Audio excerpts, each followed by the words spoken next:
सावन का महीना चल रहा है और हिंदू धर्म में सावन के पवित्र महीने का महत्व है। इस महीने में भगवान शिव की विशेष आराधना की जाती है। पेप्टिक टाइम आपको मध्य प्रदेश के उन तमाम शिव मंदिरों के दर्शन करा रहा है जिनकी ख्याति दूर दूर तक है। इस खबर में देखिए बिरसिंहपुर सतना के गेबीनाथ भगवान के इस मंदिर को, जिसकी ख्याति को सुनकर दूर दूर से श्रद्धालु सावन के महीने में यहाँ पहुंचते हैं। श्रावण मास की शुरुआत के पहले सोमवार को सतना जिले के बिरसिंहपुर स्थित गेबीनाथ धाम में श्रद्धालुओं का रेला उमड़ पड़ा।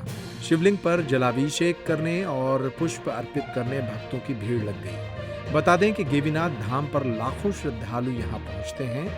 भोलेनाथ यहाँ शिवलिंग के रूप में चूल्हे से निकले थे।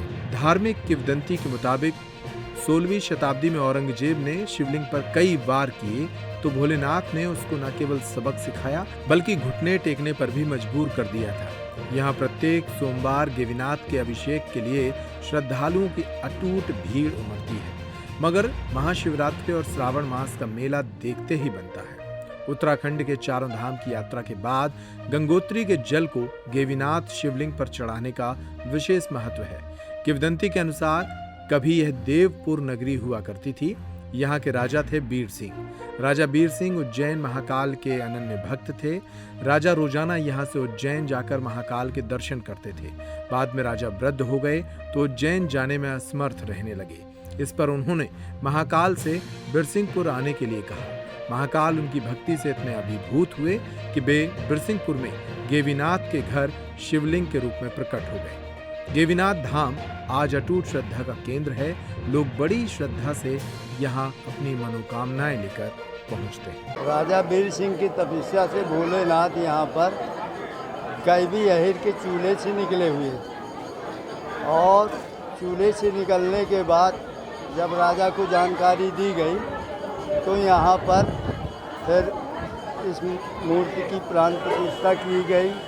उसी समय का मंदिर है। ये आपके पद्म पुराण के पाताल खंड में पूरा वर्णन है। 84 पन्ने का ये। औरंगजेब बादशाह ने 16वीं शताब्दी में टाँकियाँ लगवाया परीक्षा लेने के लिए, जिसमें पहल टाँकी में गंगा की धारा बही, दूसरे में दूध की धारा बही, तीसरे में खून और माबाद ये सब निकलना शुरू किया। चौथी टाँकी में बिच्छू कतैया बर्रैया इत्यादि निकलना शुरू किया। राजा नहीं माना। अपने सामने पुनः 5वीं टाँकी लगवाया जिसमें से भमन निकली, बड़ी वाली मत, और सारी सेना को काटना शुरू किया। यहाँ से 5 किलोमीटर दूर चकरा नाला, वहाँ तक पूरी सेना भाग पाई। बाकी मक्खियाँ वहीं पर सारी सेना और राजा को काटना शुरू किया। तभी जो है औरंगजेब बादशाह ने क्षमा मांगा और कहा अब मैं हिंदू मूर्तियों की परीक्षा नहीं लूँगा, मुझे क्षमा कर दो। सावन में लाखों की तादाद पर यहाँ श्रद्धालु पहुँचते हैं और सावन का महत्व भी बहुत है, क्योंकि यहाँ सावन में शिव उपासना की जाती है, शिव भक्ति की जाती है और देश के कई क्षेत्रों से, कई प्रदेशों से यहाँ